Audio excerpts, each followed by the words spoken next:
Dobrý den, dámy a pánové, dneska bych se s váma chtěl podívat na jedno téma, který se rozhořelo po českém internetu. Myslím si, že je dobře, že se o tom mluví, ale zároveň jsem nevěděl, jestli tohle budu točit, protože nejsem reakční kanál, vidíte, že točím na bramboru, ale spojuje 3 témata, které mě buď zajímají, nebo je nemám rád.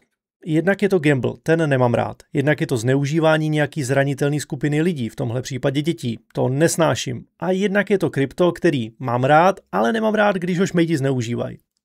Jedním dechem musím dodat, že tohle video nemá za cíl nikoho poškodit, ublížit mu, zesměšnit ho a tak dále. Jde spíše o vyjádření mých osobních pocitů na základě mých zkušeností a osobních preferencí. Jako výchozí materiál nám tady bude sloužit primárně vyjádření pana Šrámka, vyjádření promuju kryptodětem Betfin. Tady se mně strašně líbí, už v základním popisu můžete vidět, že první odkazy jsou hnedka, co je Betfin, Betfin blog a tak dále. Podíváme se na to video, protože neviděl jsem ho úplně celý, viděl jsem nějaký útržky a myslím si, že bude dost zajímavý, protože místy je to minimálně zavádějící, řekněme. Takového toho kryptoprojektu, kolem kterého se motají samý kačeři a na sítích ho horlivě propaguje Charlie Šrámek. On sám říká, že mu to dělá 3% měsíčně. Co pan Šrámek dělá? To, že jako prodáváš dětem... Tady tyhle kryptoskeny fungují tím způsobem. Tady na začátku vidíme, že to je reakce na nějaký reakční kanály, takže reakce na reakci, možná na reakci. Některé osoby z toho možná znáte, některý možná ne. Důležitý bude primárně, co nám řekne pan Šrámek, protože to mě extrémně zajímá. Z těch útržků, co jsem viděl, tak on sám dost dobře neví, co chce vyjádřit. Nejdu do toho s nějakým biasem, neznamená to, že ho nemám rád, já ho v podstatě neznám, sice jsem ho zahlíd občas na internetu, ale vždycky mě baví, když se lidi snaží vůči něčemu vymezit, ale zároveň to propagovat. Což neříkám, že tady bude přímo jeho případ, ale z pár útržků mi to tak minimálně osobně přišlo. Casino, gambling, token a všechno dohromady. No co to ten pan Šrámek dělá? On se snad úplně zbláznil, že jezdí před školy rozdávat peníze a promuje, že pro nějaký pochybný kryptoprojekt. Tady jedna věc, která mě hnedka na začátku pobavila, všimněme si velkého plakátu Hustle Hard, kde je záběr na Vlka z Wall Street. Ten film je super, ale zároveň mě strašně baví, že tohle je takovej ten marketingový nebo spíš školící materiál pro takový ty různý šmejdy, který vám furt volají a nabízejí investice. Ten člověk, Jordan Belfort, který je hlavním hrdinou toho filmu, tak by neměl být pro nikoho vyloženě hrdina, protože ten film mimo jiné ukazuje, že když nemáte žádný morální hranice, nemáte žádnou stopku a jde vám prostě o to vydělat co nejvíc peněz za každou cenu, tak je vám úplně, jak to říct slušně, no prostě je vám úplně uprdele, že to vyděláváte na úkor druhých, že jim lžete. Hustle může být dobrý, cením dobrý hustle, když opravdu se prostě snažíte, dedikujete tomu tu energii, ale zároveň hustle za každou cenu na úkor druhých, to není něco, čím byste se měli chlubit, to je prostě sviňárna. U peněz jsou zásadní věci, které jsou důležitější než to, kolik jich máte. Je to, jak jste je vydělali a potom ještě, jak s nima zacházíte. Ale to, jak jste je vydělali, je extrémně důležitý. Pokud máte miliardy a vydělali jste je šmejdským způsobem, tak se nemáte čím chlubit. Opět neříkám, že to je zde případ pana Šrámka, protože už o těch miliardách se dá pochybovat, ale i o tom dalším samozřejmě můžeme pouze spekulovat, jestli to tak dělá nebo nedělá, ale pobavilo mě to, že tam má takový velký plakát zrovna s tímhletím tématem. A spousta těch mladých kluků to tak má, prostě vydělat prachy, oni to všude na internetu vidí. Musíte vydělat miliardy, musíte haslit, musíte být bowleři, jo, nevěřte systému, musíte si prorazit vlastní cestičku, vemte si to, co chcete. Zajímavý. Šel jsem do toho celkem s klidem, vyklidněnej, ale začínám se trošku nasírat, ten to vidím, takže uvidíme, kam to povede dál, ale tohle je věc, která mě dokáže zvednout ze židle. Snažte se, buďte ambiciózní, jděte si tou svou cestou, ale ne přes mrtvoly do prdele. Casino, token. Dneska si odpovíme na spousty věcí a otázek, co na internetu teďka lítají. Hrozně moc lidí mě obvinuje z toho, že jsem podvodník, nebo z toho, že propaguju gamble dětem.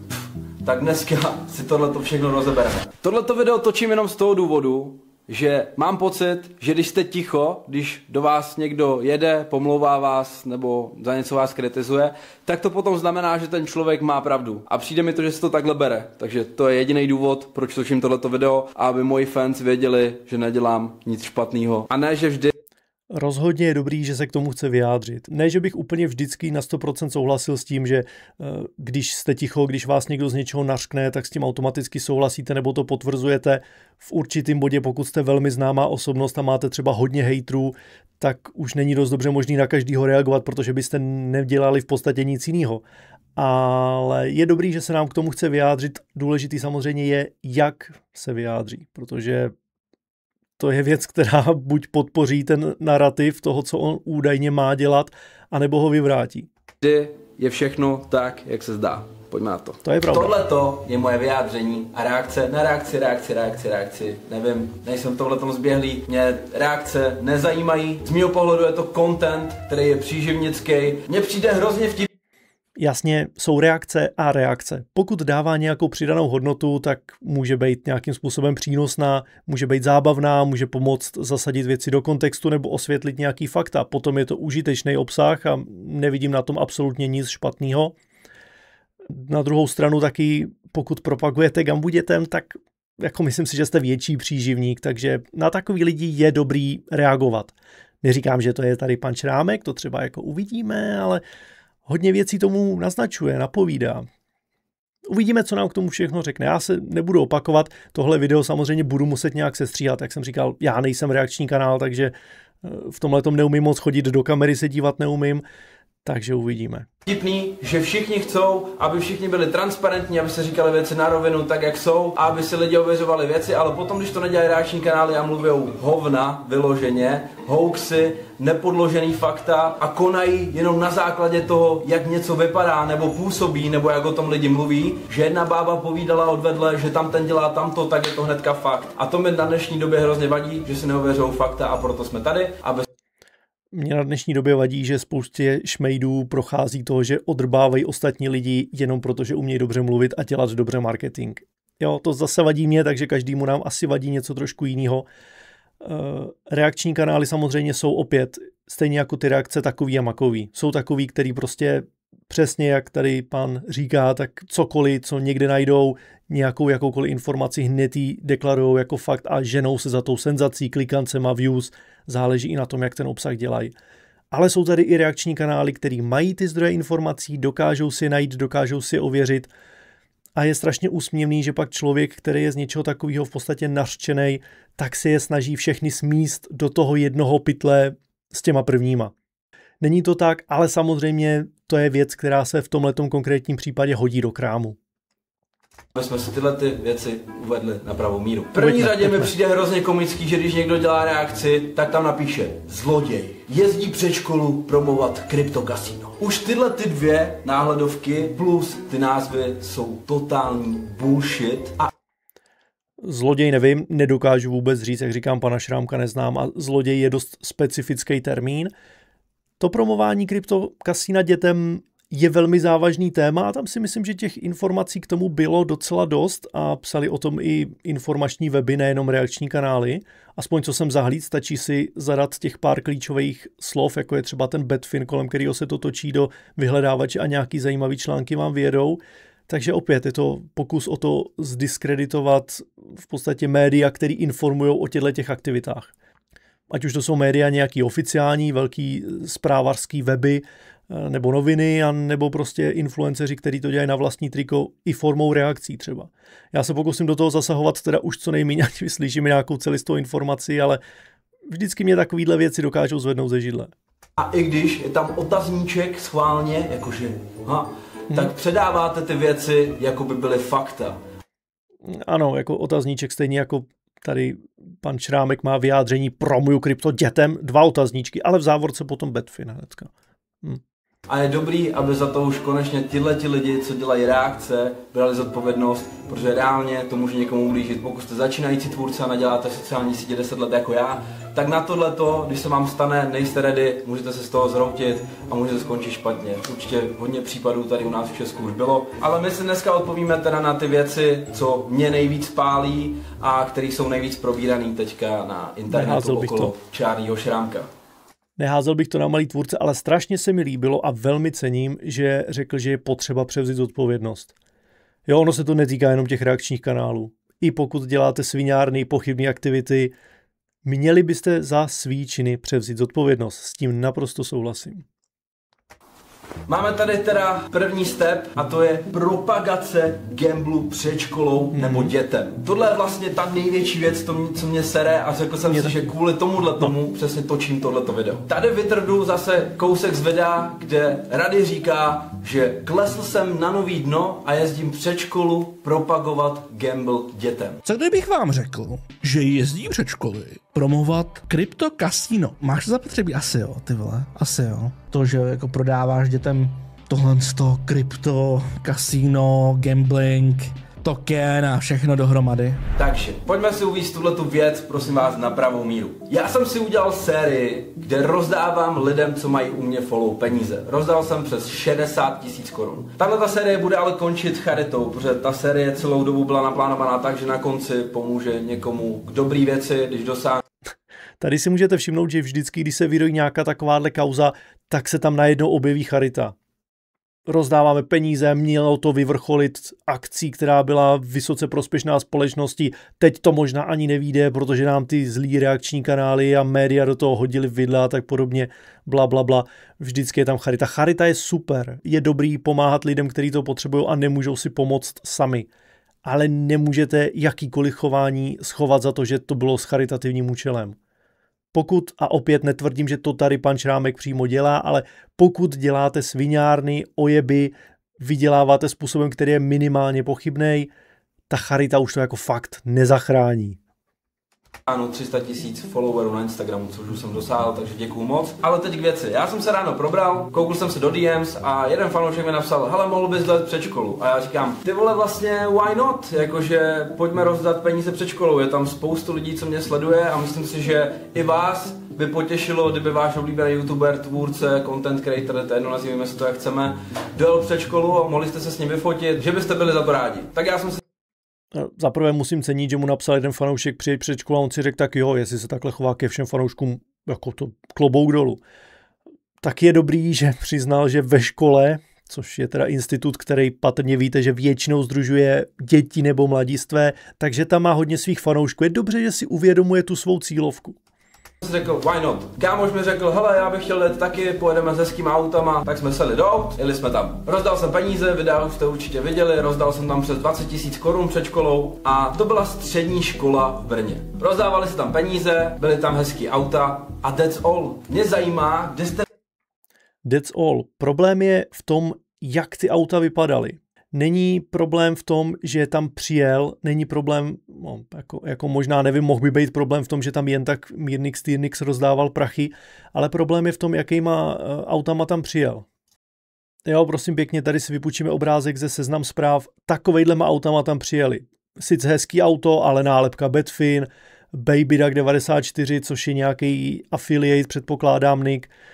Hrozně se mi líbí i to, že opravdu ten jejich Duck Nation, na který se ještě podíváme, tak využívá ty masky vyloženě Disney kačerů. Pochybuju, že k tomu jako je nějaká licence, nevím, jak by se to Disney líbilo, ale je to takový to, že víte, že vás sledujou děcka, využijete, ten Duck Nation v podstatě využívá oblíbený námět dětský tvorby, což jsou animovaný Disney kačeři, a spojíte to s hezkýma autama, na který ty kluci, který vzhlížejí k těm svým bohatým modlám jedou, a polepíte to svým afiliatem a tím, co chcete promovat.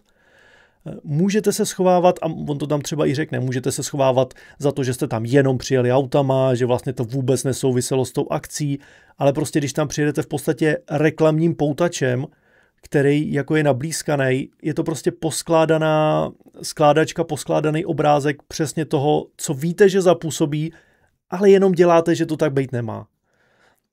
Moje domněnka. Jste vzali to, že jsem jel někam propagovat gamble nebo kasino nebo celkově ten kryptoprojekt. S tímhle to nemá absolutně nic společného. Ne, nemá to absolutně nic společného. Chtěli jste vzít hezký auta. OK, asi jako nemůžeme úplně na 100% potvrdit, že chodil a říkal, pojďte na Betfin, je to tam super, vyděláte tam prachy. To asi ne, ale když tam přijedete doslova tím reklamním poutačem, jak jsem říkal, tak jako asi víte, co děláte, zvlášť člověk, který i snad napsal nějakou knížku o tom, jak marketovat, jak prostě se promovat, tak mi neříkejte, že takovej člověk neví, jaký dopad by tohle to mělo.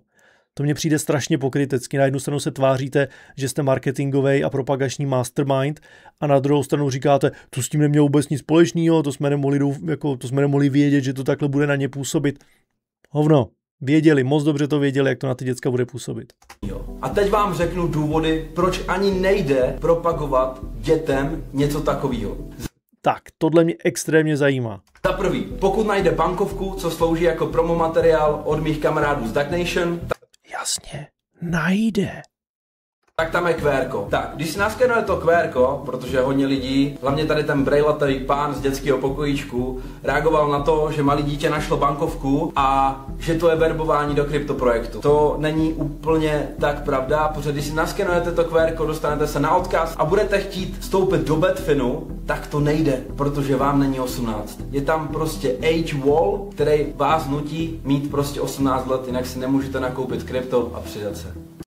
Počkej. Doufám, že mluví o ověření typu zadejte občanku, ověřte svou totožnost, opravdu legitimní způsob ověření věku, ne o ověření typu ano, je mi 18 let, chci vstoupit, jako je to u těch různých 18 plus stránek, protože ty vole, to by nemohl takový člověk použít jako argument. Jednoduché. Další věc je, že pro Česko Betfin Games jsou vyplý, což znamená, že v Česku hry ani nefungují. Takže mi prosím řekněte, kde jste vzali to, že propaguju dětem gambling, když to ani nejde. Nejde. Slyšel jsi o takové kouzelné věci, která se jmenuje VPN? Virtual Private Network, nebo něco podobného? Tohle jsou argumenty extrémně povrchního typu. Jako ano, na papíře dávají smysl, protože teoreticky je to něco, o co se může opřít, ale sám ten člověk musí vědět, že v praxi jsou způsoby, jak tohleto úplně bez problémů obejít. Ať už ta věková restrikce, ať už jako připojení pro Česko, to je úplný prostě nonsens, kdo dneska neslyšel o VPNce. Jestli na tomhleto mají stát jeho argumenty, tak chápu, proč má dostávat takový strašný hejt. A to je právě ta základní školácká chyba reakčních kanálů, že si ani neprověří reální data, třeba to, že Betfin Games, to znamená, že ta herní platforma nefunguje v Česku. To nejsou reální data. To sice jako ano, může být fakt, že je to pro Česko vyplý, ale to zároveň neznamená, že to nejde obejít dost jednoduše. A i když nemáme důkazy, že přímo těm lidem radíte, jak to obejít, tak si musíte být dost dobře vědomí, že to jde a že to není těžký.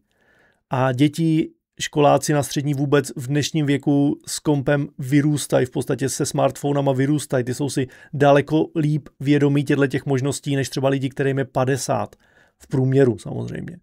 Takže nemůžeš tohle použít jako argument. Sám si řekl, že víš, že tvoje cílovka jsou děcka, že tam máš jako velkou, řekněme, členskou základnu svoji. Jako tady k tomu asi není úplně moc co říct, protože jako ty argumenty jsou extrémně povrchní. Sice ano, na papíře fungují, ale jako on sám musí vědět, že tohleto se extrémně snadno obejde. To se prostě tonoucí chytá argumentačního stébla. To není nic jiného. Je zablokovaná pro Česko. Další věc je, že pokud vám není 18, nenakoupíte krypto a ani se do Betfinu nedostanete. Ano, pokud opravdu nakupujete legitimním způsobem, tak v České republice je těžší nakoupit krypto, pokud vám není 18. Legitimním způsobem, nebo legitimním, takovým tím klasickým oficiálním přes nějaký směnárny nebo burzy. Ale furt existují možnosti, jak to udělat a fakt jako to není těžký. Pokud se pan Šrámek pohybuje ve světě krypta, jakože já jsem v kryptosměnárně pracoval 5 let minimálně, takže vím, jak tohle to funguje. Mě bulíky na nos v tomhle věšet nemůže. Slyšel si třeba o takové věci, jako je, nevím, Vexel nebo něco podobného. Prostě vždycky je způsob, jak tohle to obejít. Tam asi nejzásadnější je, jestli jim i radí, jak to obejít. Nebo jestli spolíhá na to, že si to najdou sami. Ale pokud on si myslí, že to opravdu nejde obejít, že pokud, já nevím, klikanec na stránce ano, je mi 18 let, je dostatečný, aby to filtrovalo tu věkovou kategorii, tak jako buď je extrémně naivní, nebo je to extrémní pokrytec, když to tvrdí a schovává se za to. Jako nevidím tady mezi tím moc možností. Takže ať má dítě odkaz, Telegram, klidně najde bankovku na ulici, cokoliv, tak stejně se tam nedostane. Omlouvám se, takže tady ty shity, co říkáte. Ty říkáš shity v tomhle, sorry not sorry, ty říkáš shity. Buď to moc dobře víš a jen se snažíš vykecat, anebo to nevíš a seš teda extrémně naivní a pak bys asi v tomhletom biznisu jako se neměl pohybovat. Absolutně nemají hlavu a patu. Máme tady bod 2 a to je pan novinář nebo článek na Seznam Zprávách. Teď jste si určitě říkali, Charlie, ale na Seznam Zprávách vyšel úplně šílený článek o tom, že děláte nelegální činnost a tak. Teda jako takhle, nečetl jsem ten článek, ale vím, že to na mě vyskočilo, když jsem si o tom Betfinu něco vyhledával a použil jsem ten obrázek s těma autama. Dále, za prvý, kdyby to tak bylo, asi tady teďka nestojím, netočím tohleto video a jsem někde za mřížema. Moment, co? Charlie, ale na Seznam Zprávách vyšel úplně šílený článek o tom, že děláte nelegální činnost a tak dále. Za prvý, kdyby to tak bylo, asi tady teďka nestojím, netočím tohleto video a jsem někde za mřížema. No, jako ne, protože věci, než se vyřeší, tak dlouho trvají v tomhletom směru. Tohle je prostě naprosto stupný argument. Jako tyhle ty věci prostě trvají, než se dořeší. Musí ti prokázat vinu. Pravděpodobně v tomhle případě ti musí prokázat nějaký úmysl nebo něco takového, což pokud nejste úplný idioti, tak asi jste nenechali těch stop tolik, aby to bylo vyřešený za týden, za 14 dnů, za měsíc. Bohužel tyhle ty věci dlouho trvají a spousta, i v kryptoskemech je to celkem běžný, že prostě jedou dál a snaží se na tom postavit si tu svou image, že prostě my neděláme nic špatného, my jsme legit, teď furt fungujeme, to už by nám něco museli dokázat, a nebo klidně přijdou i s tím, my vás budeme žalovat, protože my nemáme co ztratit, my se nemáme za co stydět. Slyšel jsi třeba o BitConnectu? Slyšel? Neslyšel? Jako to je scam, a opět neříkám, že Betfin jako takový, nebo to, co on dělá, je scam, snažím se tady najít nějaký přirovnání. Ale BitConnect byl velmi známý kryptoscam, který fungoval roky. A stavěli si biznis na tom, že jedou prostě bomby, drahý auta, velký setkání a mimochodem, nebo spíš mimo jiné, i žalovali, hrozili, tahali lidi po soudech. Proč? Protože na jednu stranu jim to dalo nějaký cloud, prostě více o nich vědělo, a na jednu stranu to vypadalo, že se spravedlivě brání proti nespravedlivému nařčení a jako překvapení prokázalo se, že to byl scam. A z čeho si myslíte, že platili ty soudní výlohy? Prostě z těch lidí, kteří vojebávali. Jo, takže to, že není už teďka zavřený, nebo to, že se někdo z takovýhodle nařčení chce vykroutit tím, že bude druhýho žalovat, chce ho tím buď zastrašit, nebo vysoudit prostě cokoliv, je to blbost. Jako ani jedna z těch věcí neznamená, že jste nevinný, nebo že neděláte nic špatného. To je opět argument, že to není argument. Člověk, který má jako trošku lepší přehled o těch věcech, to musí vědět, ale tady je opět vidět, že on ví, že jeho cílovka jsou prostě děti a nevím, sebe se asi nesnaží přesvědčit, on musí jako vědět, jak to je ve skutečnosti, takže možná je tak naivní, nevím, ale snaží se přesvědčit hlavně ty děcka, aby jim zachovali tu přízeň, že jo, v tomhletom směru. Opět nemůžu říct, že to takhle dělá záměrně, ale mně to tak přijde. Ten projekt funguje přes rok a je úplně v pořádku. Jsou projekty, které fungují roky, zvlášť v tom kryptu, pokud není člověk naprostý idiot, je schopný to táhnout 2-3 roky, než dojde třeba v případě podvodu, opět neříkám, že tohle je podvod, ale než dojde v případě podvodu k té fázi toho exit scamu a oni prostě musí zbalit prachy a zmizet, jsou schopný fungovat roky, i když to je vyložený podvod. Natož pak, když je něco šedá zóna. Takže argument, že prostě už to trvá rok, jako ne, sorry, ale ne. Vás okolo tady tohleto, že by to mělo spadat pod nějaký regulace MiCA, nebo že to prověřuje celní úřad, finančák, tak všechny tady tyhle ty informace a odpovědi najdete odkazu pod tímhletím videem, je Betfin blog a tam máte odpovědi na všechny tyhle ty otázky. OK, odkázal na Betfin blog, pojďme se podívat na ten Betfin. Velmi základní stránka, neříkám, že na tom je něco špatného, ale v podstatě vypadá to jak nějaká WordPressová šablona, nepotřebujete nějaký extra znalosti na to, abyste tohleto dokázali udělat. V podstatě kontakt us. V podstatě, když se chcete dozvědět nějaký informace, tak nás kontaktujte. Je to proto, že pak se vám někdo ozve, vy už jste si vyžádali kontakt a může vás teda někdo začít zpracovávat. About, jasně, Betfin Core, stakingy, game kontrakty, Metamask, jasně, pochopitelně. Já se chci ještě podívat pak na ten jejich token, ale DeFi platform, decentralizované finance.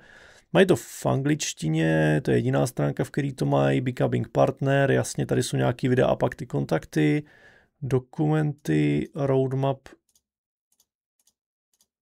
hard mapa neexistuje, ta je jenom v menu a tady nějaký ten odměňující token jede na Polygonu, to je tady vidět, jednorožec, takže na Uniswapu získávat jednoduše.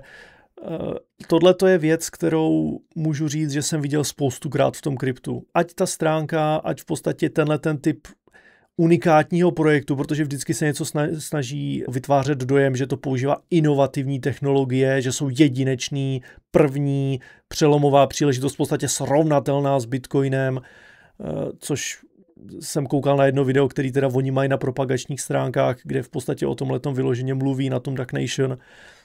A přitom máte v podstatě token na nějaký sekundární vrstvě, ať už je to teda na Polygonu, nebo je to, já nevím, ERC20 na Ethereum, nebo prostě je to na Binance. V podstatě tyhle ty tokeny na těch sekundárních vrstvách většinou, nebo takhle na tom Polygonu, ty není těžký vytvořit. Pokud jste průměrně znalý uživatel krypta, něco si o tom načtete a máte v podstatě pár set $, tak si vytvoříte token, u kterého si zadáte absolutně, jaký chcete jeho objem, jak chcete, aby se jmenoval, jak chcete, aby se dělil. To jako není žádná přelomová technologie. To dělají stovky a tisíce subjektů a vy to zvládnete taky, pokud si o tom něco načtete. To není přelomová technologie. Takže token na sekundární vrstvě není absolutně nic, o čem byste měli básnit, jak prostě máte, powered by Polygon a protected by Chainlink. To je klasika. To dělají stovky různých subjektů a viděl jsem desítky, ne stovky stránek, které vypadají takhle, nabízejí něco podobného. Někdy je to kasíno, někdy je to prostě investice do stok, jako do akcí, nebo někdy jsou to arbitráže, ale někdy je to umělá inteligence, která umí obchodovat na burzách a vydělává vám prachy, ale vždycky to vypadá stejně, vždycky to má takovejhle sekundární token, který prostě někdo v tom backstage vytvořil za ten večer. Jako tohle fakt, tady doslova není nic originálního. Pokud jste se někdy pohybovali v kryptu, tak na této stránce už na první pohled vidíte, že nenabízí nic, co byste neviděli xkrát předtím. Nějaký statistiky, Stakers, no jasně, protože oni tam měli to zamčení těch tokenů, pokud chcete participovat prostřednictvím toho jejich tokenů na těch ziscích, tak je musíte uzamknout. Staking, to je legitimní možnost, obecně v kryptu je staking legitimní možnost získávání prostředků. Proof of stake je v podstatě jeden z nejznámějších těch konsenzů vedle Proof of work, který používá Bitcoin.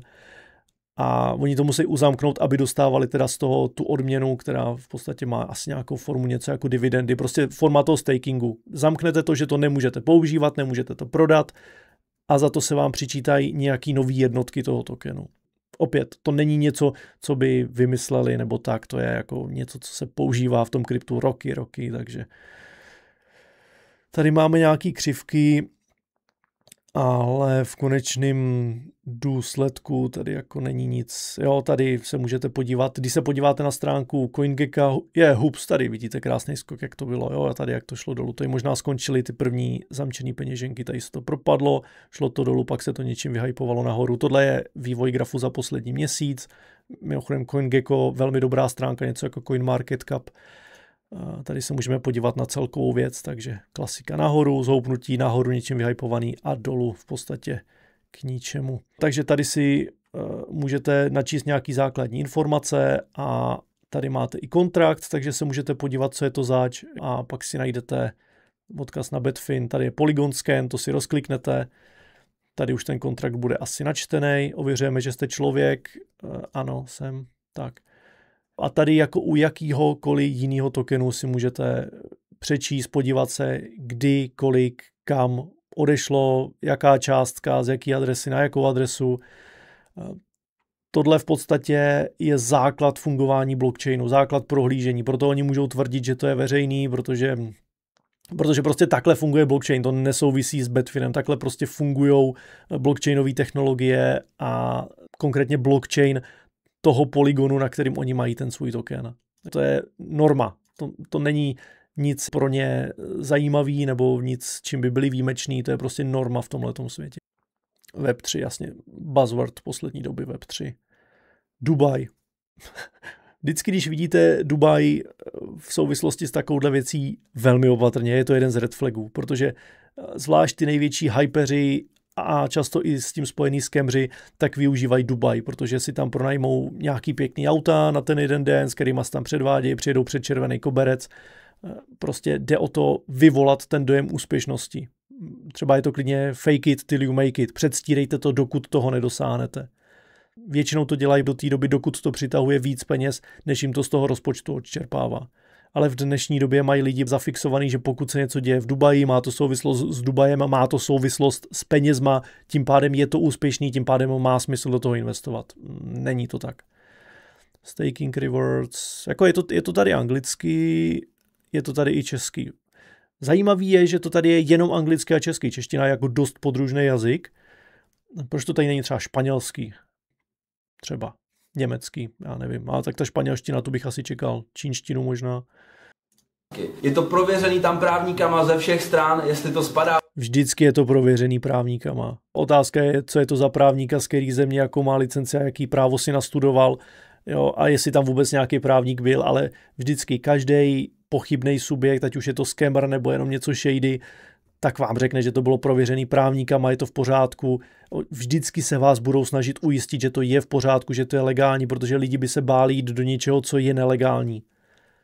A jako slib nezabolí. Pokud třeba už, opět neříkám, že to je tenhle případ, ale pokud lidi chcete vojebat, tak jim slíbíte cokoliv. Slíbíte jim garanci návratnosti, slíbíte jim, že to je naprosto beztrestný, že to bude rychlý, slíbíte jim prostě, co chcete. Protože vy chcete vydělat a je vám jedno, co bude s nima, takže jim slíbíte to, co chtějí slyšet, aby vám dali prachy. To je všechno. Podmyku a podobné věci a tam máte odpověď na všechno. Ale k panu novinářovi bych ještě se vrátil v rámci toho, jak přistupoval k tomu, když jsem mu zavolal. Já jsem se ráno probral po té akce před školou a měl jsem v e-mailu pár otázek o tom, jestli je v pořádku propagovat mladistvím gamble a takovýhle věci. Zvedl jsem telefon, bylo tam telefonní číslo a říkám, hele, pojďme se o tom popovídat. Ten pán absolutně neměl snahu jakýmkoliv způsobem pochopit, co mu říkám. A teď je otázka, jestli on neměl snahu, anebo ty si do něj hustil to, co máš naučený, to samé, co říkáš v tomhle videu, což některé věci jsou evidentní kraviny, některé věci jsou prostě jenom pokrytecký žvásty a některé věci si tak třeba i myslíš a nevíš prostě, jak to ve skutečnosti funguje, ale pokud si do něj jenom hustil tu mantru, co podle tamhle Vlka z Wall Street máte naučenou, že máte hustit, tak se nediv, že tě nechtěl poslouchat, protože ty si se s ním nechtěl bavit, ty si s ním nechtěl diskutovat, ty to chtěl prostě utlout s tím, že do něj budeš hučet to samé, co máš naučený, jestli to tak bylo. Nebo já bych asi čekal, že to takhle probíhalo podle projevu, který vidíme v tomhle videu. Do prčic za 7 minut jsme se moc nepohnuli. To není diskuze, to není debata, to ho chtěl jenom utlouct. Nebo akceptovat, co mu říkám. Furt si jel to svoje, říkal jsem mu, že to absolutně nebyla propagační činnost čehokoliv, že mám prostě takovou sérii, kde chodím po ulicích, po obchodácích, rozdávám peníze a že to chápe úplně špatně. A on mi říká, no ale byli tam s váma kačeři a auta. A já říkám, to jo, ale kačeři a auta neznamenají Betfin. Počkej, takže tam byli i kačeři, takže tam byly vyloženě ty kostýmy. To nebyly jenom kačeři na autech, já myslím, že to byla jako ilustrační fotka s tím autem, jakože našli to auto někde a u něj byli kačeři jako přimontovaný, ale oni vyloženě jako tam byli i ty maskoti. Jakože kačeři. Že se říká kačeři i auta, ne kačeři na autech. Ale kačeři i auta, takže tam byli vyloženě maskoti, který propagovali ten jejich Duck Nation, jo? Kačeři a auta znamenají Duck Nation. A Duck Nation, my jsme komunita lidí, co mají rádi dobré Jo, tady je to vidět. Tady zrovna vidíme Charlie, to bude asi jídlo. Jo, Charlie Šrámek tam bylo napsaný. Duck Nation. A Duck Nation, my jsme komunita lidí, co mají rádi dobré jídlo. No vypadalo to, že tam je Charlie Šrámek. No. Krásné auta, hezký dovolený a hlavně rádi spolu vyděláváme peníze a hledáme nové auta, prachy, jídlo, jako krásný, jako úplně opět, jako ten plakát prostě tady má asi větší vliv, větší význam, než by člověk řekl. Ale jsme komunita lidí. Nový způsoby, na čem se dají krásně vydělat peníze. Nový způsoby, na čem se dají vydělat peníze. Já musím říct, že já jsem se na ten Duck Nation díval, jinak web svým způsobem fascinující. Jo? Tady v podstatě nic není. Tady akorát máte kontaktovat osobu, která poslala odkaz, prostě aby vás někdo zpracoval, protože vždycky, když necháte lidi zjišťovat si informace sami a dáte jim ty informace veřejně, nezávisle v dostatečném množství, aniž by museli s někým mluvit, tak oni jsou schopni udělat si ten obrázek, což je nebezpečný v případě, že nechcete, aby si ho udělali. Jo? Takže tady je prostě úplně základní stránka, kde musíte někoho kontaktovat. Tady je vtipný, že Noah z USA píše česky, dobře, tak to asi přeložili. Tady nevím, proč třeba Patrika ze Slovenska překládali. A třeba je to Čech, co žije na Slovensku, protože je to taky jako český, že jo, jako to vidíte asi. Tohle jsou klasický vyloženě ukázkový recenze, který si chcete dát na stránku. Oni nemusí být vyloženě fejkový. Můžou to být recenze, který někdo napsal. Problém je v tom, jestli je napsal opravdu někdo nezávislý, nebo někdo, kdo je třeba součástí nějakého toho užšího kruhu a je to v podstatě forma propagace. A nebo ono není tak těžký, když máte projekt, ve kterém jsou třeba stovky nebo tisíce lidí, tak není úplně těžký vybrat 3 recenze, které vyjadřují přesně to, co vy chcete, aby recenze vyjadřovala, a ty si dát na stránku s tím, že to jsou legit recenze. Můžou být, ale to neznamená, že tohle je průměrná recenze, což teda ani jako netvrdí. Žádné, tak si ještě přečtem, co tady mají, protože oni tady jako, mě fakt jako fascinuje, že to jsou takový ty klasický Disney kačeři, oni se tím ani netají, jo, tady klasický útok na FOMO, rychle, než bude pozdě, kraviny. Tady už mají víc jazyků, OK, správný čas a místo, podívej se na video. Nejde, sorry, rád bych, nefunguje. Potom kontaktuj osobu, co ti poslala odkaz, nechme mluvit čísla, jako tohle snese v podstatě cokoliv. Příležitost této dekády, to se mi hrozně líbí. První projekt svého druhu na světě. Většinou tohle vidíte a běžte, utíkejte. Jo? Jakmile vidíte takovouhle stránku, která vypadá, jako by vypadla z WordPressu a píšu vám, že to je první svého druhu na světě, to je tak brutální red flag, to si nedovedete představit. Už jsem viděl desítky, ne listovky prvních projektů svého druhu na světě a často si byli tak podobný, že bylo těžké zjistit, který z nich je fakt první, jo? Protože to je všechno na jedno brdo.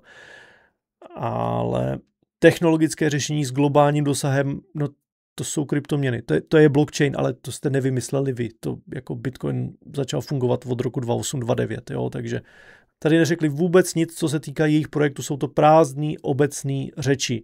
K tomu teda ty recenze, o kterých já osobně bych měl silné pochybnosti, jestli to jsou upřímné recenze skutečně nezávislých, nezaujatých lidí, možná jo, ale jinak tady není vůbec nic. Vtipný je, že máte jen fakta, ověřitelné výsledky a potenciál, ale tady si je nemůžete ověřit. Musíte někoho kontaktovat, aby vás zpracoval. On to ověří pak za vás. Jo, takže ta stránka Duck Nation je sama o sobě extrémně vtipná, je to v podstatě jenom plagát. Je to online plagát, který tady má FOMO a pár líbivých řečí a číslíček.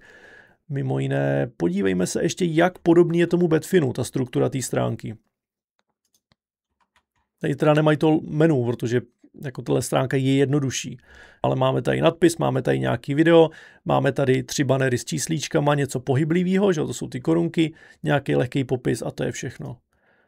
Tady máme jako stejný nadpis, jo, akorát tam není to tlačítko, protože tahle stránka je méně, řekněme, komunikativní, tahle stránka je méně interaktivní, video teda nefunguje, tady funguje, gambling, tady máme zase 3 panely, máme tady něco pohyblivého v podobě těch mincí a kontakt, čili ideálně žádný moc zjišťování informací, ono ani na tom Betfin blogu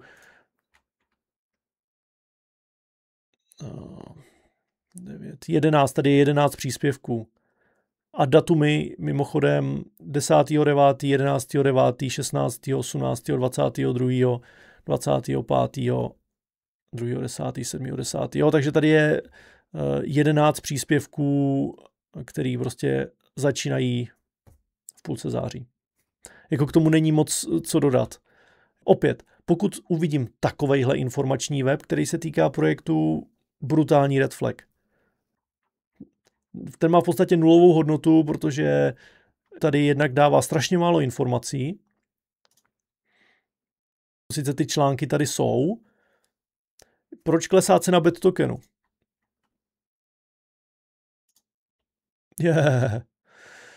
Nebudeme se smát, to se může stát, že se propadá, ale zajímá mě proč. V posledních týdnech se ceny BET tokenů objevuje se řada otázek, domněnek, emocí, občas i konspiračních teorií. V komunitě je cítit obava, nejistota, místy, panika. Nedivím se. Když už do toho lidi vlezli, tak se nedivím, že to 80 týdnů měli zamčený a pak to teda asi vyprodávali, čemuž by napovídal tohleto, jestli tady jim někde skončila ta fixace, tak naprosto logický vývoj. Celý kryptosvět není o štěstí, ale psychologii datech. co tvoří cenu BET tokenu. To je velmi důležitý. Na čem stojí cena vašeho tokenu, protože krypto funguje na principu nabídky a poptávky. Pokud nejste schopný vytvořit skutečnou hodnotu pro vlastní token, tak ten token je v podstatě bezcenný a můžete mít objem, jaký chcete. Prostě miliarda krát nula je vždycky nula. Jednoduchá ekonomika nabídky a poptávky, jako to je pravda, ano.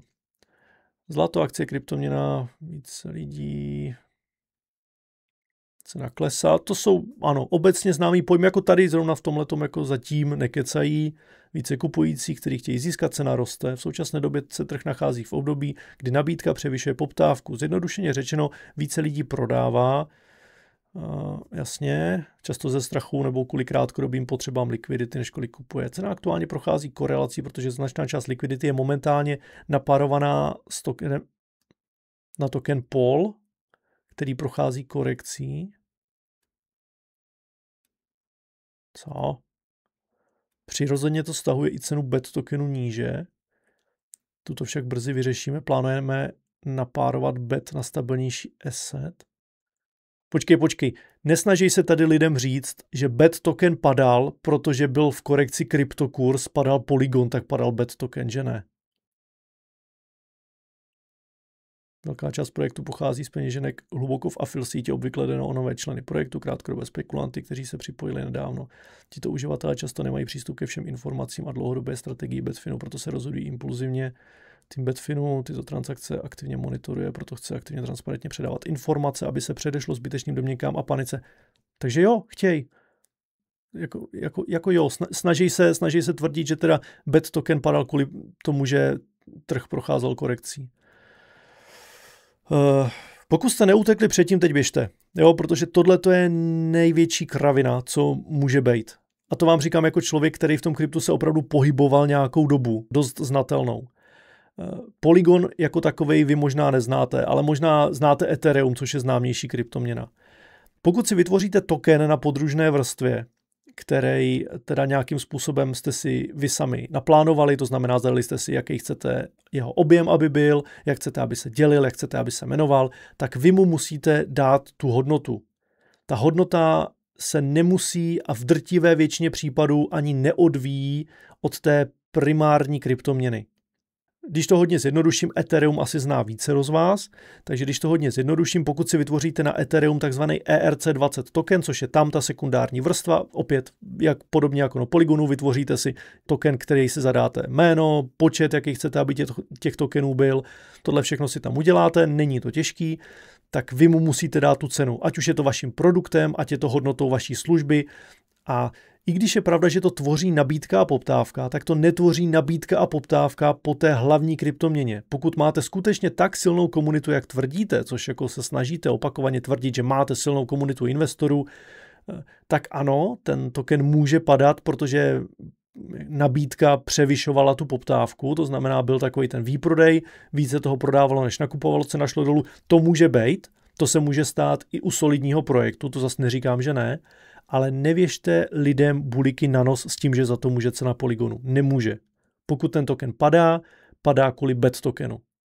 Je to kravina. Ať se mi klidně někdo ozve a vysvětlí mi tu technikálii, která tohleto způsobila, tenhle ten efekt. A já budu jenom rád, když se třeba něco přiučím, protože nikdo neví všechno, ani já nevím všechno, takže budu mile rád, když mi to někdo vysvětlí, ale ne, že mi prostě bude meldovat do hlavy, ty o tom víš hovno, my to víme líp, takhle to funguje a funguje. Zase jako nebyli byste ani první, ani poslední.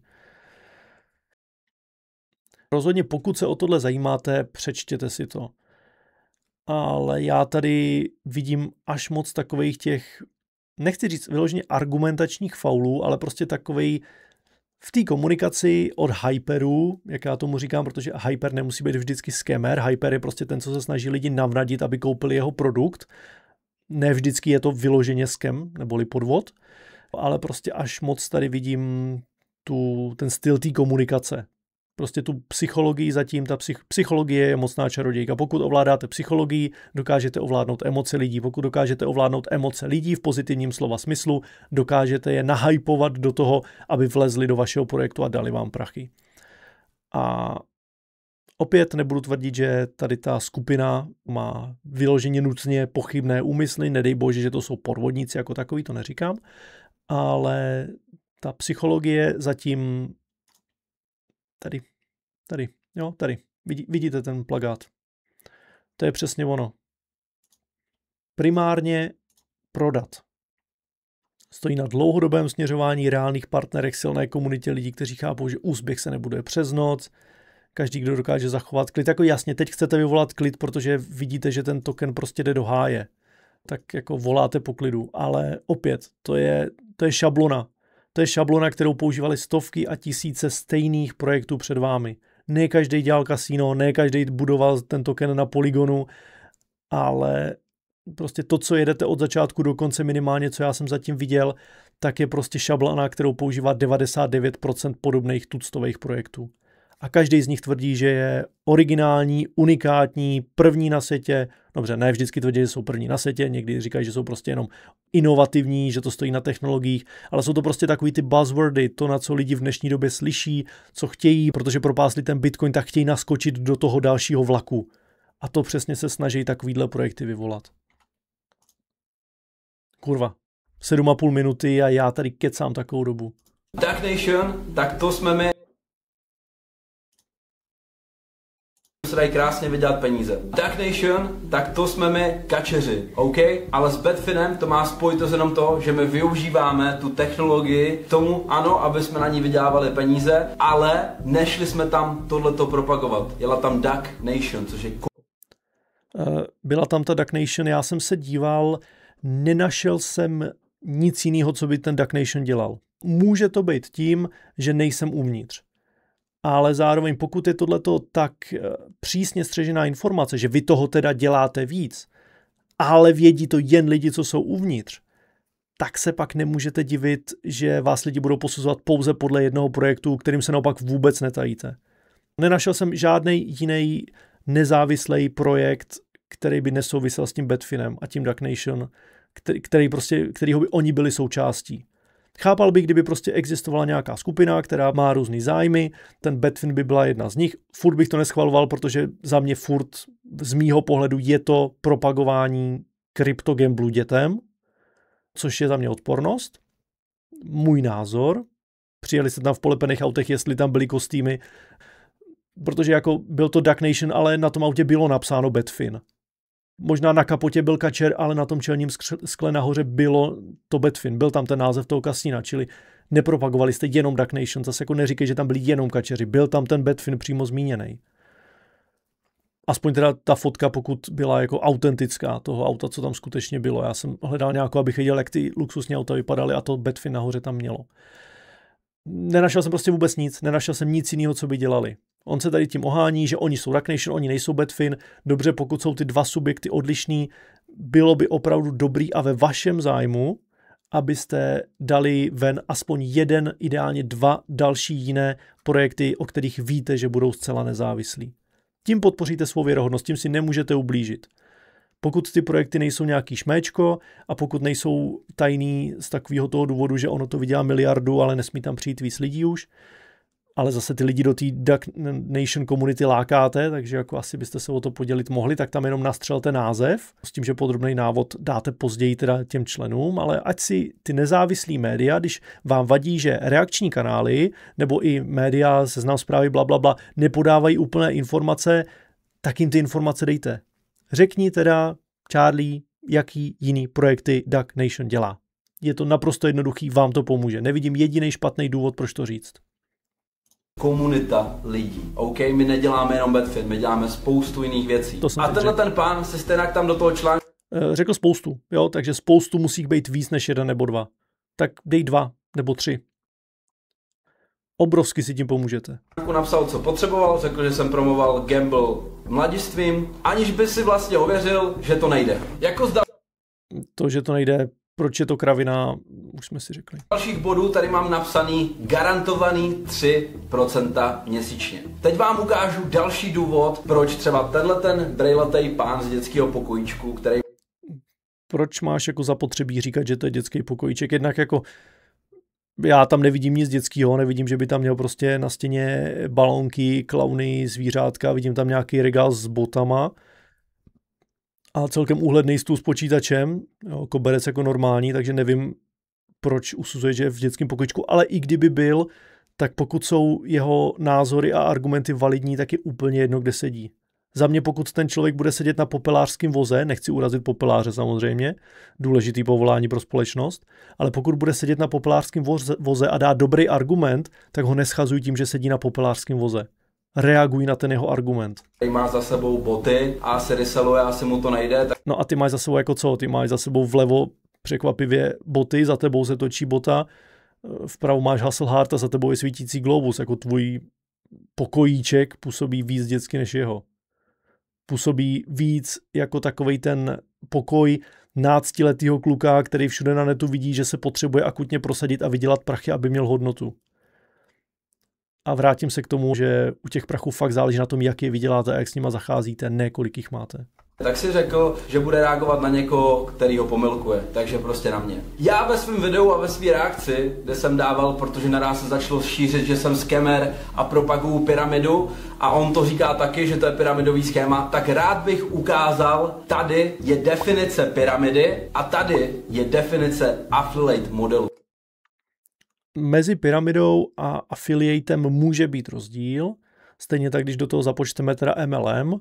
Velmi zkráceně, pyramida, případně Ponziho schéma, to není jedno a to samé, ale je to velmi podobný, jsou podvodná schémata. Affiliate může připomínat trošku tu pyramidu a nemusí být podvodný schéma. Je tam produkt dlouhodobě udržitelný. Problém je v tom, že váš produkt nepůsobí jako dlouhodobě udržitelný. Váš produkt za celou dobu svého fungování v roce 2024, funguje něco málo přes rok, tak si prošel klasickou fázi nahoru, pak začal padat, pak dostal nějakou pumpu a teď začal padat a je v podstatě níž než prostě 2-3 měsíce po svém vydání. Takže váš produkt vykazuje jednu z nejklasičtějších křivek. Tohodle si nevšímejte, protože když každý produkt začíná na nule a má malou výpustní hodnotu, tak nabere rychlou trakci. Jo, a tady byl ten nárůst obrovský. Ale váš produkt nepůsobí, že by byl dlouhodobě udržitelný. Váš produkt působí, že je v průseru. Ale souhlasím s tím, že je rozdíl mezi pyramidou a affiliatem. Problém je v tom, že ten rozdíl se dá málo kdy vyloženě poznat a deklarovat do doby, kdy sklapne ta past, jak se říká. Že je něco affiliate, může tvrdit v podstatě stejně jako MLM. Multilevel marketing může za jistých velmi specifických okolností být solidní model. Já jsem o tom dělal video na svém vedlejším kanále. A může to být fungující solidní model, když má dlouhodobě udržitelný produkt nebo službu. Problém je v tom, že drtivá většina skemů a různých šméček a různých pochybných projektů se vždycky maskuje za multilevel marketing nebo affiliate systém. Protože ty systémy s tou pyramidou jsou si tak podobný, že to v podstatě při dobrým provedení nepoznáte, dokud ten scam prostě nesklapne. To znamená, celou dobu vám, a každý vám tohle bude tvrdit, každý scammer, co dělá pyramidu nebo Ponziho schéma, vám bude tvrdit, my jsme solidní multilevel, my jsme solidní affiliate. Teoreticky jim to nemáte jak vyvrátit, prakticky oni to říkají vždycky, protože vědí, že ten rozdíl tam je tak minimální, že je těžký to vyvrátit. A na tom žijou. A opět neříkám, že je to případ tady těch, ale prostě takhle to funguje. Takže nemůžete se tím ohánit, že v tom je rozdíl a zároveň tady jak Leo drží tu bankovku, tak před ní tam flákni, že prostě je to dlouhodobě udržitelný a za to máš prostě, zatím máš člověka, který řekne cokoliv, jen aby vydělal prachy. Jo, to je taková jako docela takový úsměvný paradox. Ale nemůžeš prostě tvrdit, že to je dlouhodobě udržitelný, protože nefungujete tak dlouho, abyste mohli říct dlouhodobě, když fungujete přes rok. A jednak ta udržitelnost na základě vývojové křivky je velmi pochybná. Takže opatrně s takovýma tvrzeníma. Já teda nevím, on tohleto točil 22.9., to je týden starý. A ten propad, který tady byl, ten byl 21., takže to vydal až po tom propadu. Nebo v době toho propadu to vydal. 21. nastal propad, no. Takže to vydal, možná to měl přetočený, no to nezestárl dobře teda úplně. Ale opatrně s tou udržitelností. Pyramida většinou nemá žádný produkt. Tady to má produkt, který generuje peníze. Můžete... Správně, pyramida nemá produkt, tohle má produkt, ale tam není jen důležité, aby tam byl produkt, ale aby to byl skutečně dlouhodobě udržitelný produkt nebo služba. A to je to, co tady u vás se zdá být problémem. Si to ověřit na blockchainu. Je to celý transparentní. Affiliate model funguje tak, že když donesete člověka, stejně jako v Revolutce, dones kamaráda, dostaneš 1250 korun. V Betfinu je to 7%. Reálně v pyramidě ta provize pro toho člověka, který pozval toho kamaráda, chodí z té částky, který tam vložil ten nový člověk. Tady to není pravda. Tady to chodí z affiliate poolu, který je sám vymezený a z toho to jde. Což znamená, že když vložíte 100 000, tak vám to nevezme nic, vy tam prostě vložíte 100 000. Další věc, že pyramida funguje. Tohle je velmi zjednodušený a taky velmi zavádějící. Ty finance se musí někde generovat. Dobře, takže oni se teda vyplácí z toho půlu, ale je to spíš slovíčkaření, protože je to v podstatě to samý. Dobře, on teda není vyplácený nějakou přímou částkou z toho, co si ten člověk nakoupil, ale je vyplácený z toho affiliate poolu. Je to spíš ale nějaká technická změna nebo organizační, ale vám se reálně furt ten systém musí vyplatit. To znamená, není tam třeba ta přímá vazba mezi peněženkama toho nového účastníka a toho, kdo ho přivedl. Vy jste ho vyplatili úplně separátně, ale vyplatili jste ho na základě objemu peněz, který tam přivedl ten nový člověk, který prostě si nakoupil ty vaše BET tokeny nebo něco takového. Čili v podstatě je to jenom jiný způsob vypořádání závislý na objemu financí toho nového člověka.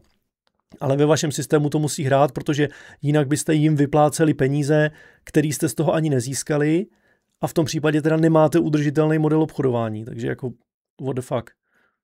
Tohle je opět argument v podstatě o ničem, argument, který technicky možná na papíře je správně, ale v tom větším kontextu, v tom kontextu toho fungování reálného, buď teda máte něco, co není promyšlený a dlouhodobě nemůže fungovat, a nebo je to prostě jenom zastřený pohyb, jeho jiná forma.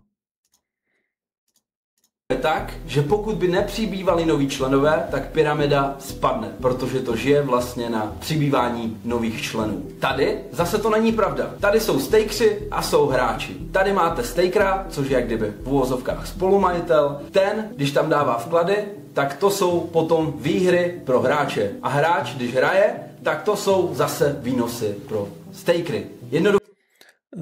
Nevím, já jsem teda v tom kasínu jako takovým vevnitř nebyl. Tady je extrémně důležitý, jestli se hraje o ty BET tokeny nebo o ty koruny. Protože pokud se hraje o ty BET tokeny, tak je to teda udrží v nějakým pohybu, v nějaký cirkulaci, tak ty stakeři získávají nový a nový. Ale co se teda stane až teoreticky, až se přesunou veškerý BET tokeny ke stakerům? S čím budou ty hráči hrát? Nebo teda ty BET tokeny fungují v podstatě jako pouze nějaká akcie, kterou teda si nakoupíte a na základě toho se vypočítává ta odměna, která teda ale musí být vyplácená i v něčem jiným než v těch BET tokenech. Nebo nemusí a vy si necháváte teda české koruny, eura a jiný měny, které vám přichází od ostatních lidí a ty vaši stakeři dostávají ty BET tokeny, jejichž cena v podstatě by teoreticky mohla padnout i na nulu a oni pak nedostanou nic a vám zůstanou všechny v uvozovkách reální prachy. Tady na to bych se možná musel ještě jako podívat, jak to funguje. Teoreticky na papíře by to fungovat mohlo. Ovšem, ten způsob vyjadřování a ty argumentační nesmysly, který tady pan Šrámek použil předtím, mě nenaplňují důvěrou v jeho tvrzení. Já vím, že se všichni hrozně bojí pyramid a tak dále, ale multilevel nebo affiliate systém jsou úplně jinačí modely než... No ne, jako naopak, ty modely pyramida, Ponziho schéma a vedle toho teda affiliate a MLM jsou téměř totožný. Jo, neříkej, že ty systémy jsou výrazně odlišný, nejsou, jsou téměř totožný. Je tam velmi podstatný rozdíl mezi nima. Ale systémy jsou téměř totožný. To je důležitý v tomhletom kontextu. A v kontextu rozlišování solidních a nesolidních subjektů, který je využívají. Než pyramida, OK? Samozřejmě jsou tam určitý podobnosti. Ne, je to skoro to samý. Nejsou tam podobnosti, je to skoro to samý. ale je to úplně diametrálně něco jiného. Pyramida je podvod. Affiliate systém nebo multilevel je geniální marketingový nástroj. Může být. Je spousta multilevelů, který skončili jako pyramidy. Právě protože si to je tak podobně, ale to bych se opakoval. Nevěš lidem zase bulíky na nos. Snaží se tady působit jako člověk, který jim něco vysvětluje a přitom překrucuješ pravdu a podkládáš jim věci, které tak jako úplně nejsou, nebo někdy je to vyložený bullshit. Pokud si teda chceš napravit reputaci, tak nesmíš lidem kecat do ksichtu. A pokud cílíš teda na blbečky, tak si na ně cíl, ale nediv se, že se ti pak ozvou lidi, kteří se v tom vyznají trošku víc a našknou tě z toho, co děláš. Tady si asi jako musíš vybrat. Takže asi tak. A teď pojďme k těm 3% měsíčně. Já jsem neřekl nikde, že to garantuje 3% měsíčně. Já jsem řekl, že mě to vydělává průměrně 3% měsíčně. Prosím, pusme si to 3krát tady zpomaleně.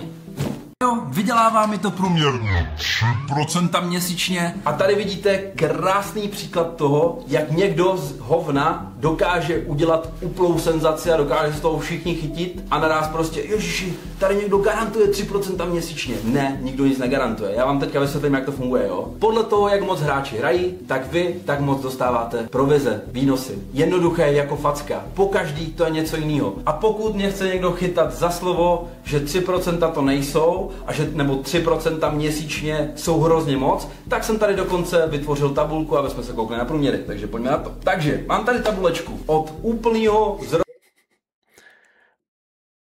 Statistika je krásná věc. Pojďme se na tu tabulku podívat, jako je extrémně vtipný, že to tam dal, protože podívejte se na to, první měsíc 10%, 6,5, 3,9, 4,45, 5,77, ano, v průměru má 3 měsíce, ale v průměru to taky soustavně klesá. Jsou tam lepší měsíce, horší, ale jde to dolů velmi výrazně. Stejně jako cena toho BET tokenu.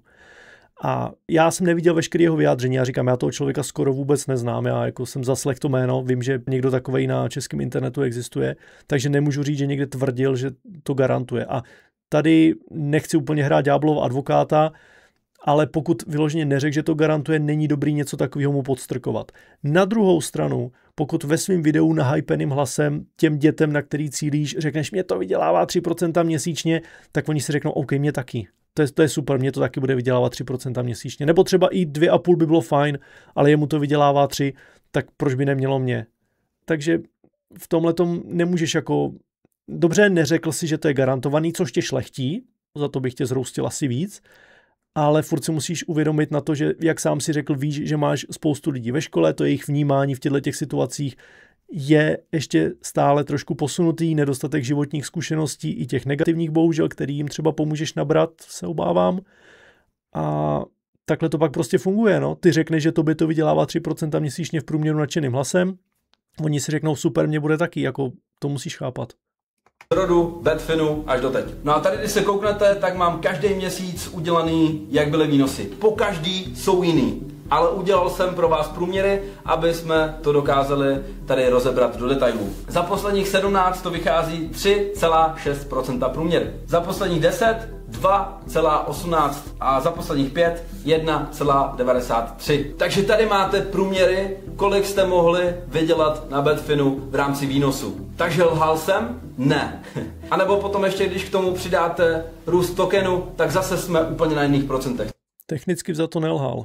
Přidejte růst tokenu, jo, za poslední třeba 3 měsíce.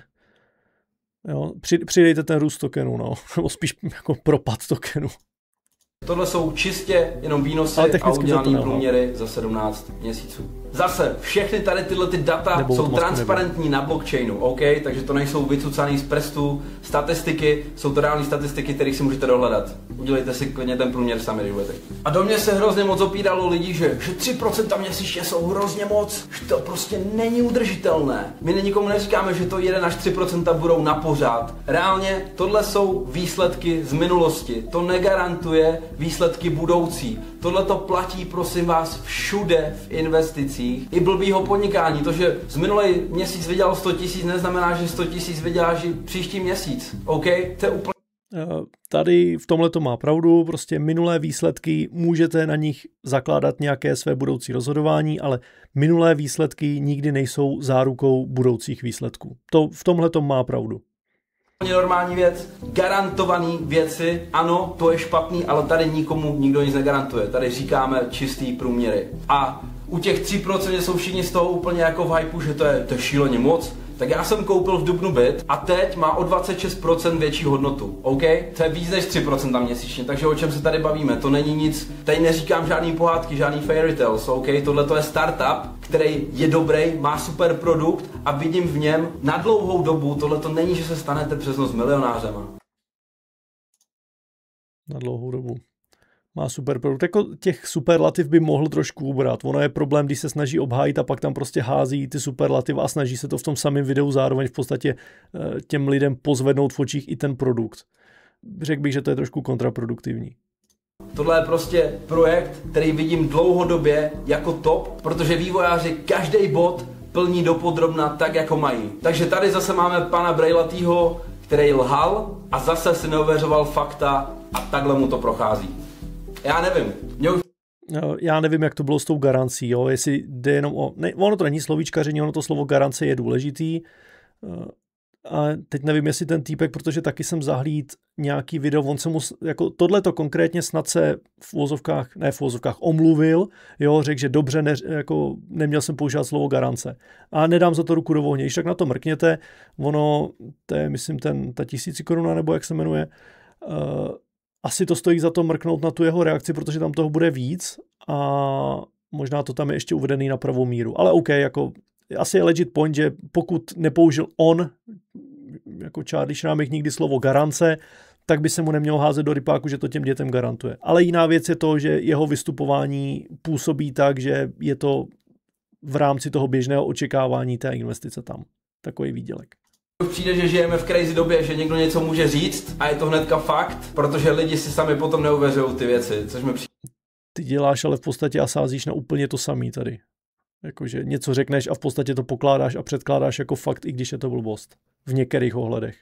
Jde úplně úlet, jakože je jo. To úlet. Ještě tady ten kluk je takovej trouba, že udělal video o tom, že sakra, kdo tam může hrát? Napište mi někdo, hledám hráče, napište mi aspoň jeden hráč. Máte hráče a mohl bych je vidět? Já osobně bych tedy rád konečně nějaké hráče potkal. Za prvý, kámo, když seš na kryptu, chceš být anonymní. To je prostě fakt, OK? Ještě když seš gambler. Za druhý, tam nikdo neřekl, že tam hrajou Češi. To nikde nepadlo.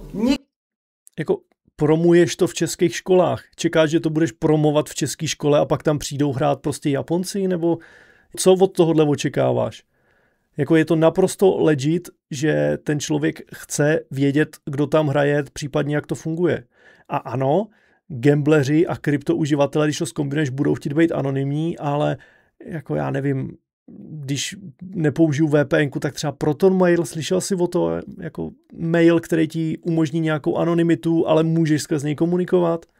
To, že chceš být anonymní, neznamená, že neexistuje žádný způsob, jak tak komunikovat. To je prostě blbost. Dobře, tak možná se mu nikdo nevozve, ale pokud máte tak zarytý fanoušky a milující uživatele, jak tvrdíš, neměli by chtít jako vyvrátit nějaký nařčení, nechtěli by jako pomoct třeba v tomhletom směru? Možná ne, nevím, jo, ale přijde mi úplně zbytečně, jak ho dehonestuje, že to je kluk, ty seš kluk jako z mýho pohledu a taky ti tady neříkám chlapečku, ty vůbec nevíš, o čem mluvíš, jako v některých případech mi přijde, že nevíš, ale neříkám ti u toho chlapečku, takže nedehonestuj zbytečně toho kluka v pokojíčku a zaměř se radši na to, co ty a jak říkáš. Nikde, reálně je to zablokovaný pro Česko a jako opakoval bych se, VPNK, jako tohle jsou argumenty na argumenty. To je na tom to geniální, že já vydělávám na tom, že někdo v Ázii si tam ťuká. Takže fakt ty Japonci. Dobrý. Jak to funguje? To jste vybrali školy, které mají nějaké partnerství s té Ázií, nebo jako? On si tam ťuká a já vydělávám. Tohle to není, prosím vás, český projekt. Hrozně moc lidí si myslí, že Betfin je český projekt. Ne, Betfin je celosvětový, díky tomu, že je decentralizovaný. A jsou v něm lidi z celého světa. To, že v Česku to má teďka obrovský hype, protože jsem se do toho zařadila já, je věc druhá, ale není to, prosím vás, český projekt. Z Česka je možná tak Dad Nation, co jsme my, komunita, která to vzala pod křídlo a řekla si, OK, tohle je příležitost jako blázen, pojďme z toho vymačkat maximum a pojďme do toho investovat, protože reálně za 3, 4, 5 let může být nový Bitcoin v oblasti gamingu. No, tak jako pojď prostě narvit to těm dětem do držky, kurva, že jo, jako na jednu stranu se snažíš vyvrátit nějaký nařčení a pak to takhle nepokrytě prostě tady jim, no to není nepokrytý, to je psychologie, ty moc dobře víš, co děláš, ale prostě novej Bitcoin nikdy nebude novej Bitcoin. Už byly stovky kryptoměn, co tvrdili, že jsou novej Bitcoin, že vyřeší jeho problémy. A furt je Bitcoin prostě číslo 1 a velmi pravděpodobně se to nikdy nezmění a tyhle ty predikce, že tady bude novej Bitcoin a my budeme u toho, to je prostě další jako red flag. Takže ty brejla tady troubu z dětského pokojíčku. Jako proč máš důvod uchylovat se k těmhletěm urážkám toho člověka? Ty jaký nosíš brejle? Taky seš v něčem, co vypadá dětský pokojíček. Vyser se na to a bojuj argumentama místo nějakýma dětskýma urážkama. Běž si hledat dál hráče a nech nás pracovat, OK? Díky. No a velký kluci se baví, že? Máme tady další téma a to je cena a likvidita. Tenhle ten pán, co se zajímá o krypto, udělal obrovský reelsko o tom, že odhalil vlastně, jak všechny Betfin okradl, že tam je malá likvidita. Reálně žádný kryptoprojekt nemá 100% likviditu. To je prostě, to je realita. Ani Bitcoin, kdyby si Satoshi teďka řekl, což je týpek, který udělal Bitcoin, řekl, že vybere všechny svý Bitcoiny, tak nevybere 100% hodnotu. Omlouvám se, to tak. No hlavně není nic takového jako vybírání bitcoinů, jo. Bitcoin je v podstatě komodita, kterou prodáváš a nakupuješ, cena je ovlivněná nabídkou a poptávkou. Já jsem si celkem jistý, že kdyby Satoshi chtěl, tak prodá, ať už je to jedinec, skupina lidí, Satoshi Nakamoto, tak dokáže prodat, ne vybrat, to jako zase vyjadřuješ jako někdo, kdo nerozumí kryptu, prostě krypto nemůžeš vybrat, můžeš ho prodat, tak se vsadím, že dokáže prodat všechno. Problém je v tom, že by brutálně shodil cenu.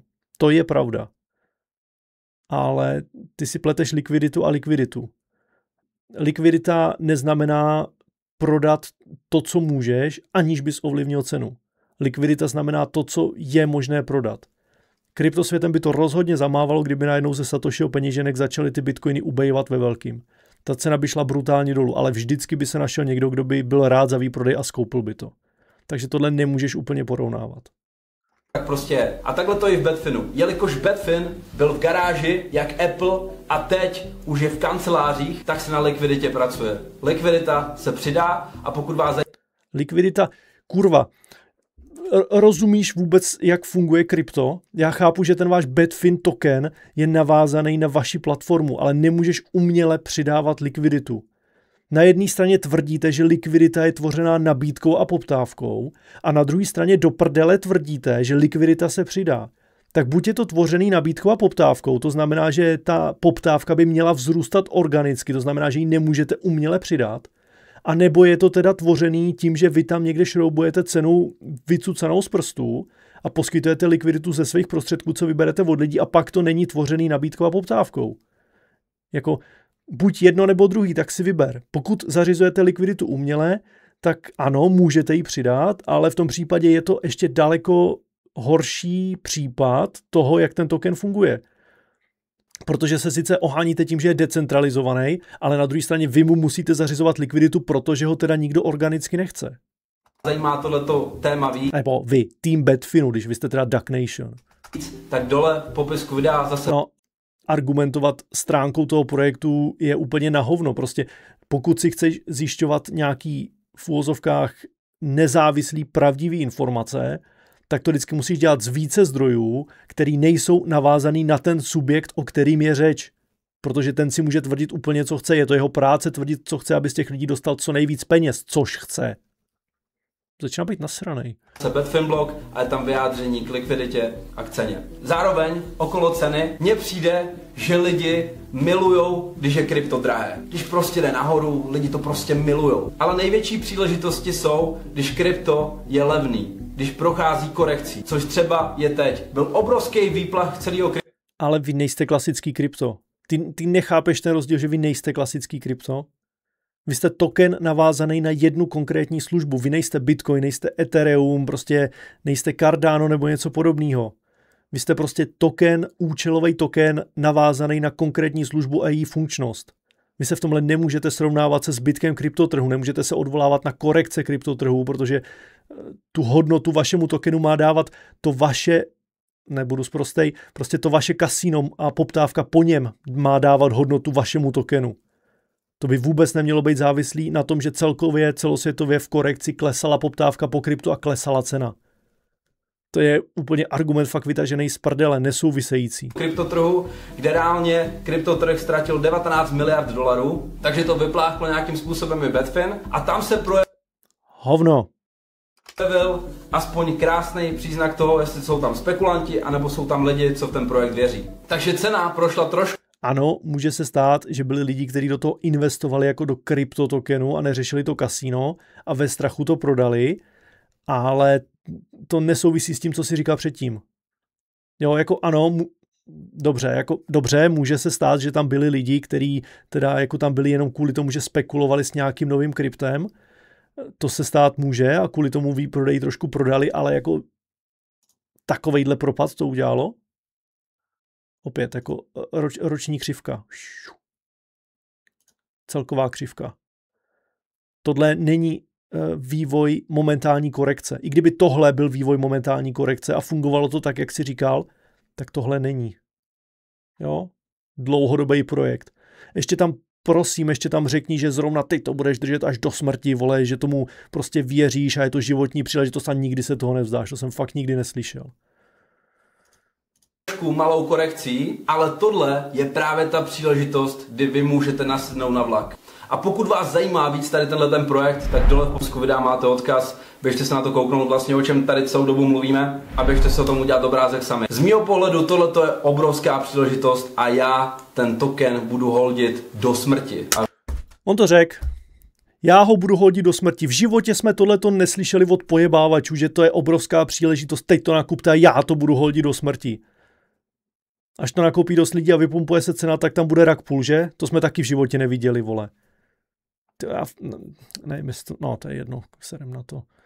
A věřte mi, že v tom mám opravdu dost peněz. Proto potřebuješ, aby tam ty lidi nalili svoje peníze, abys to prodal s co největším ziskem a vytáhl z toho co nejvíc peněz, vole. Tohle je schéma prostě starý jako krypto samo, bohužel.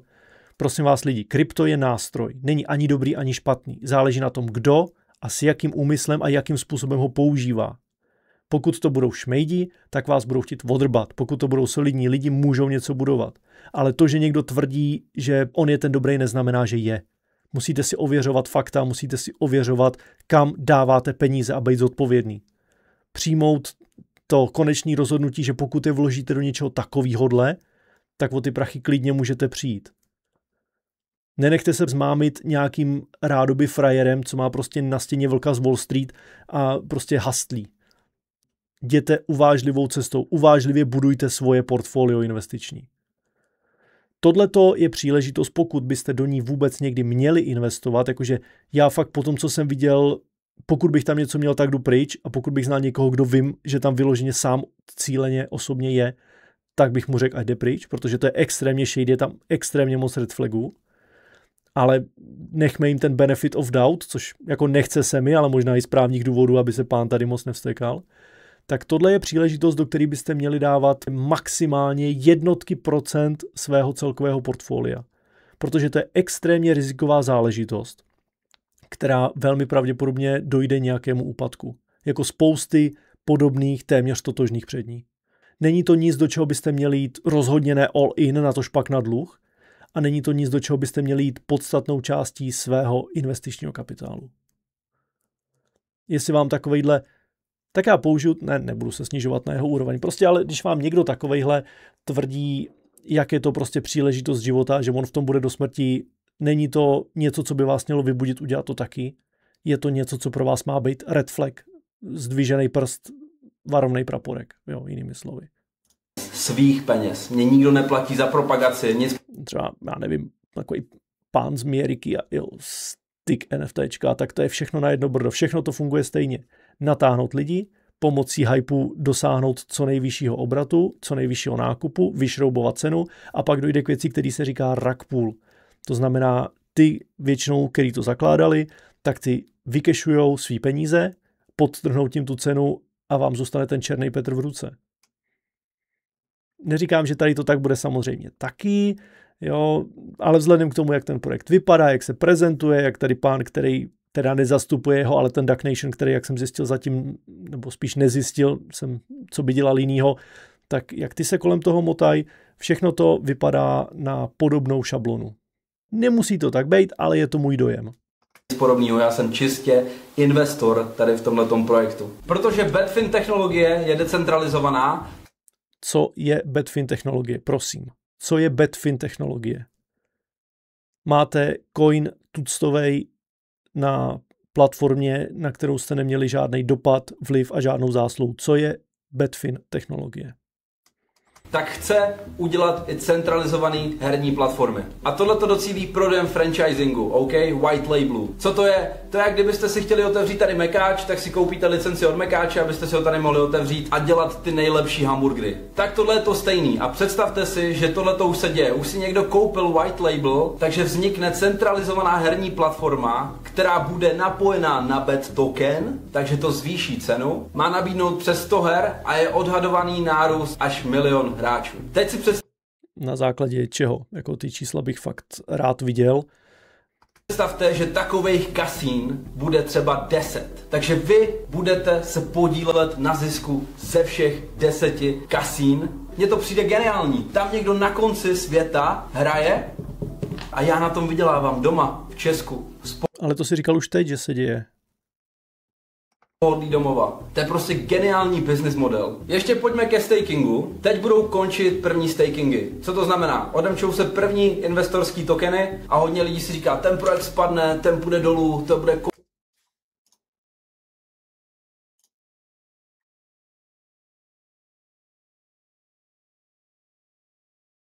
Jo? konec, jak skončí ten cyklus. Ne, to se nestane.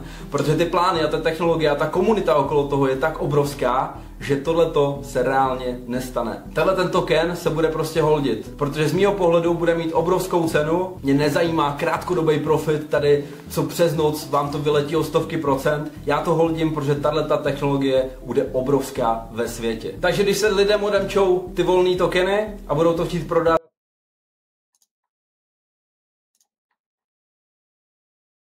jako nemusím k té křivce asi nic dodávat, že ne? Jako ta mluví hodně sama za sebe.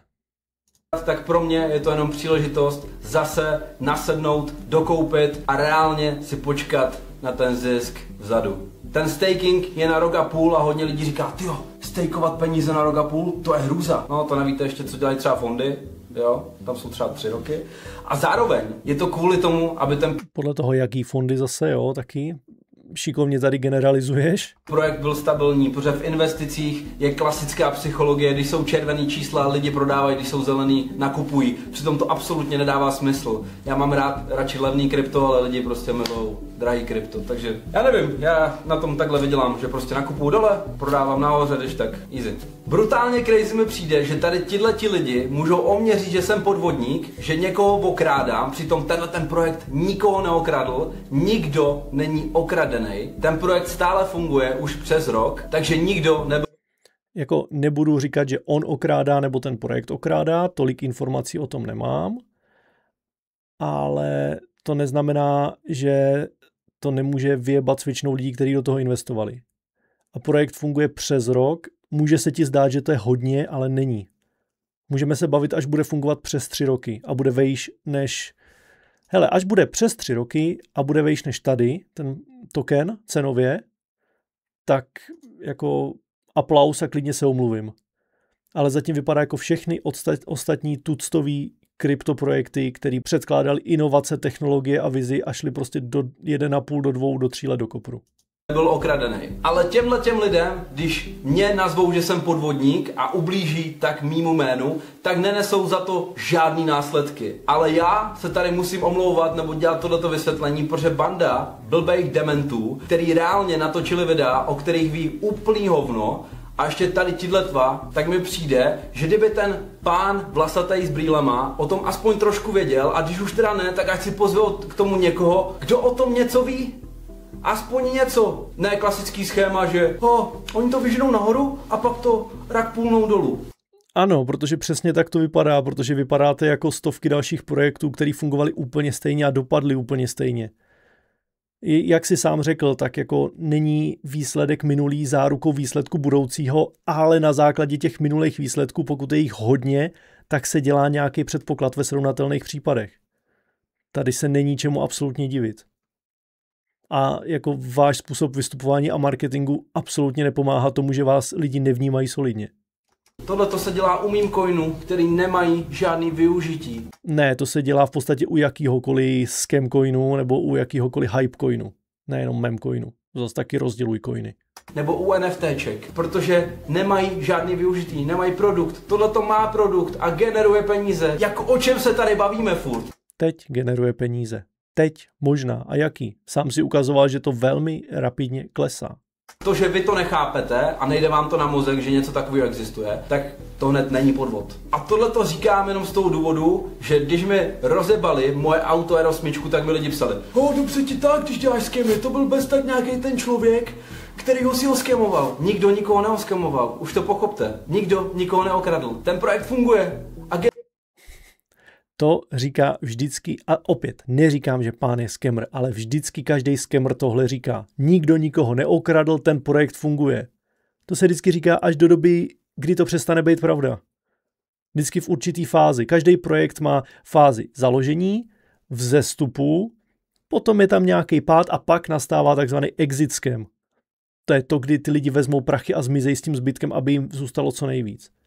A dokud jste v té úvodní fázi, ideálně v té fázi ještě toho růstu, tak se to celkem snadno hypuje a máte proto vlastně ty čísla, kterýma to můžete podložit. Pokud jste ve fázi úpadku, to znamená ta linka je klesající, tak se snažíte o nějaký damage control. Jo? Snažíte se o to, aby nebyl tak velký odliv, snažíte se tam nahnat další lidi, abyste obrátili ten trend a začalo to znova růst. A v momentě, kdy si pak ten scammer, opět neříkám, že jste pán je scammer, nebo ty lidi za tím Betfinem, ale modelově, v případě, že si pak scammer uvědomí, že už to nepůjde vytáhnout nahoru, tak vybere ty prachy a zmizí. Jenže v ten moment už je pro všechny, co v tom ještě mají peníze, pozdě. Pak už z toho nedostanou ani ně. Cena většinou brutálně klesne nebo soustavně klesá. Oni se je budou snažit modelově obecně ti scamři se je v tu chvíli budou snažit přesvědčit, aby ještě neprodávali, aby prostě ta křivka nepadla tak rychle, aby jich tam bylo co nejvíc. Ale v reálném důsledku na to doplatí jenom ty koncoví investoři. Nikdy na to nedoplatí ten, kdo to založil a kdo se celou dobu oháněl, že to není scam a dlouhodobě to funguje. Takže tohle jsou argumenty, které sice můžeš udělat, ale nemůžeš se divit, že jim lidi nebudou věřit. Protože opět, vypadáte jako naprosto tuctovej projekt tohoto typu, kterých už byly stovky, možná tisíce. A 99,99999% z nich dopadlo stejně. Generuje peníze. Tečka. Pokud ty nechceš a nevěříš tomu, nechoď do toho. Ale to je přesně ono. Správně, pokud nechcete a nevěříte tomu, nechoďte do toho. Nenechte se do toho nahypovat, nenechte se od nich ragebaitnout, abyste se o to víc zajímali. Musíte věřit trošku svým instinktům. Pokud se něco zdá být až moc dobrý, tak to bude asi tím, že je. A je tam nějaký háček. A otázka je pak, jaký háček. Proč by mě mělo zajímat, když chci prodávat hamburgery, třeba McDonald's, co si o mě myslí vegani? Proč? Nic proti veganům, máte pravdu, tohle jsou spíš plochozemci, to je úplně off.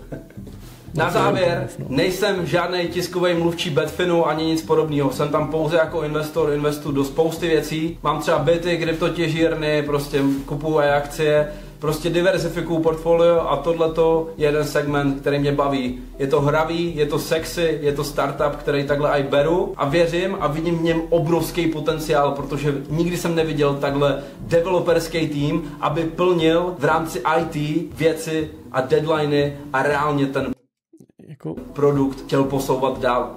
Jako co plně, jako fakt na těch stránkách není vůbec nic vidět. Tohle je prostě tuctová webová stránka.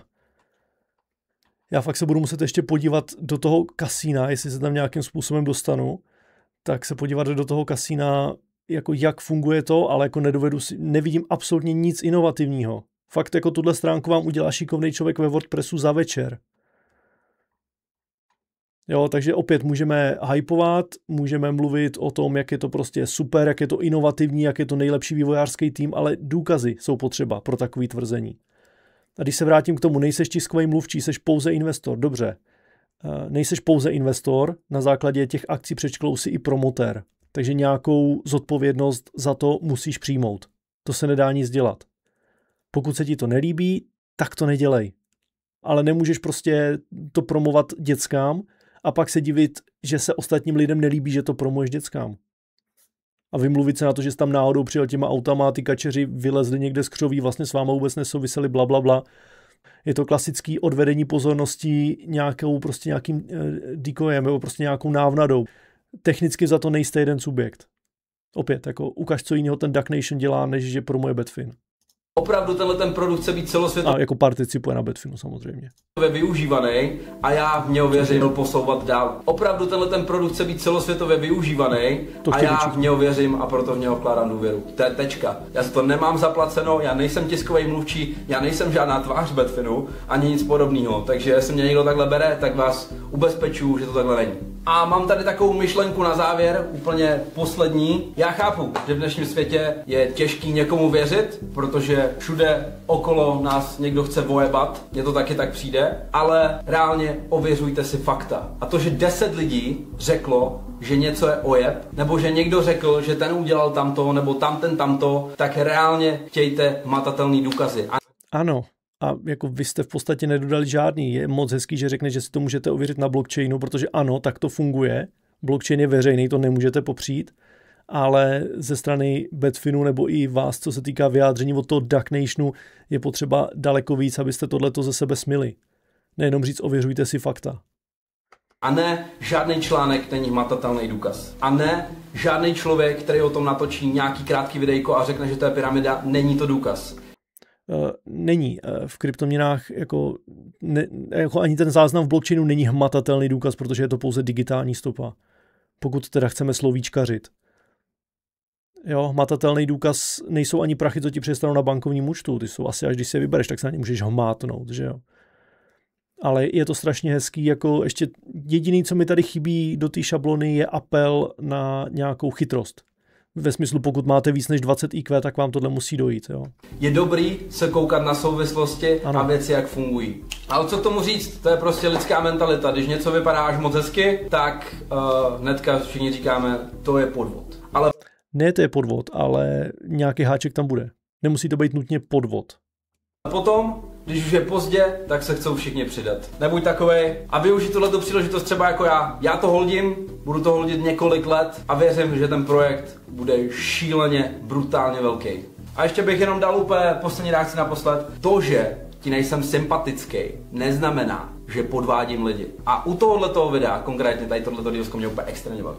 Máš follow? Skvělá práce. Tady máš na svačinu, bro. Tady máš na svačinu, bro. Kámo, chováš se jak absolutní čů. Sorry, kámo, ale takhle, ježišmarja, ty jsi tak nesympatický. Já ti nemusím být sympatický, ale kdokoliv, kdo se za mnou došel vyfotit, nebo jsem mu dával peníze, vždycky jsem se choval slušně, jsem milej, i když jim, vyfotím se s každým. Každý, kdo mě potkal, tak ví, že jsem úplně v pohodě. Souhlasím s ním, že jako to, že vám někdo není sympatický, nemusí znamenat, že je to podvodník, nebo že lže, že neříká pravdu. To nemusí, ale zároveň to neznamená, že když vám někdo sympatický je a jste hodný a milej člověk, že nejste podvodník. Jako spíš naopak, v drtivé většině případů různí šméčkaři, podvodníci, skemeři a pochybné existence působí milé, vstřícně, ochotně, protože to namotivuje ty lidi chtít se s nima bavit, namotivuje to ty lidi se s nima bavit i o tom obchodu, řekněme, o tom, co dělají a tím s nás jim prostě prodají svůj produkt. Tím, že jsou milí a vstřícní, se tím živí. Mně osobně sice jako není vyloženě ten člověk sympatický, není mi ani nějak extra nesympatický, co se týká vzhledu, ale daleko větší problém vidím v jeho vystupování a v tom argumentování, neargumentování. V podstatě nezazněla tady jediná věc v tom videu, jako teď už jsme v podstatě na konci. V tom videu nezazněla jediná věc, která by buď nebyla generická pravda, takový to obecný, co jako ano platí, ale platí to v podstatě téměř všude, anebo co by nebyl nějaký argumentační faul, anebo velmi povrchní argument, který platí jenom v nějakém vybraném případě, teoreticky neplatí vůbec. Jo. Jedinej solidní hard evidence, jako je tady Hustle Hard. Ani se nepovyšuju, nic podobného a nikdy bych to ani nedělal. Všechno, co mám... Nepovyšuju si. Tady ten brejlatý pán, chlapec v tom pokojíčku. Nepovyšuje se, ne. Díky vám. A to si naprosto uvědomuju a právě proto k tomu takhle i přistupuju. Takže to, že jsem si tam takhle hrál s penězma, tak to je vtip. Ten, kdo mě zná a sleduje, tak ví. Ty mě nesleduješ, takže ten vtip nechápeš. A je to úplně v pořádku, ale to neznamená, že okrádám lidi. Bylo by dobrý, aby už někdo tady těmhletěm reakčním kanálům v rámci dezinformací zatl ti pec. Díky, mějte se, čau. A jen taková vsuvka na konec videa pro pana Brejlatýho, prosím tě, investuj si svoji 1000 týdně a nech investování pro velký kluky, jo? Když o něčem něco nevíš, tak se do toho neser. Ježíš, tohle je tak ubohý, to je tak dětský, tohleto, prostě snažit se člověka schodit, jo, nech to velkým klukům, to jsou přesně ty, a já to řeknu, to jsou přesně ty blbečci prostě z toho Dubaje, co jezdí v drahých autech, který v drtí většině případů nejsou jejich, jo, mají to půjčený a hrajou si na velký kluky. Když se teda mám snížit trošku na tvou laťku, jako Brejlatý jsme oba, nemá jako cenu to říkat, ty máš asi tu potřebu, a když se snížím na tu tvou laťku, až ty vyrosteš, tak možná pochopíš, že není všechno jenom o tom rychle si nahrabat prachy a tvářit se jako frajer a bohatý týpek. Možná přijdeš na to, že v životě jsou i jiný hodnoty. A pak možná pochopíš, proč nějaký ty reakční kanály mají potřebu upozorňovat na to, co ty a jak děláš a proč je to podezřelý. Protože ne u všeho jsou peníze motivace do prdele. Opět, daleko důležitější, než kolik peněz máš, je, jak si je získal a jak je využíváš. Pusu. Doufám, že tě seru aspoň pořádně.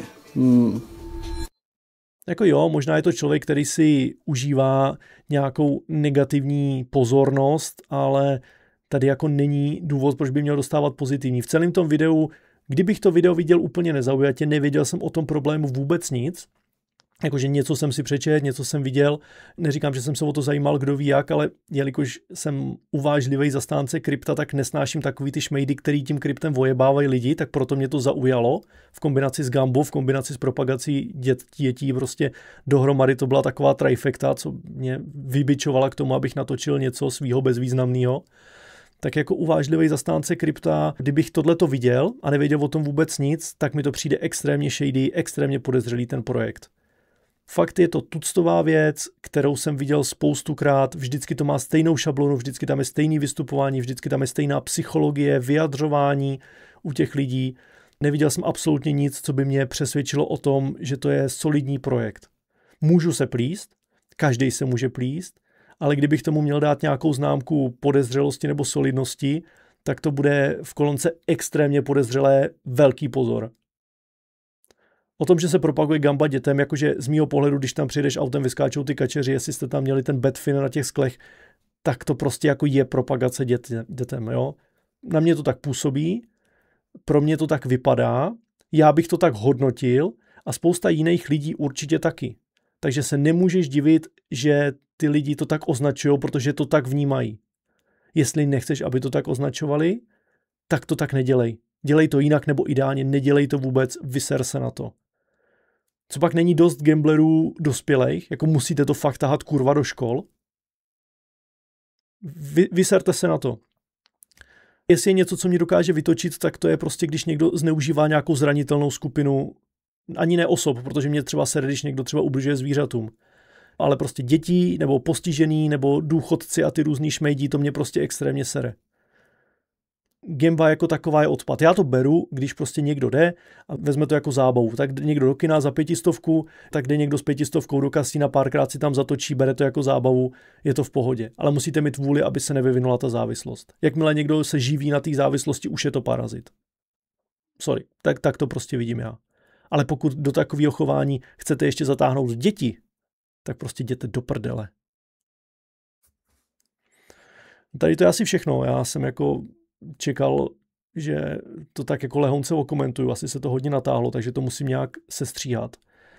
A budu rád, když mi dáte vědět, co vy si o tomhletom problému myslíte, protože jako za mě je tohleto alarmující. Máme toho na českém netu spousty, ale všechno má svoje hranice.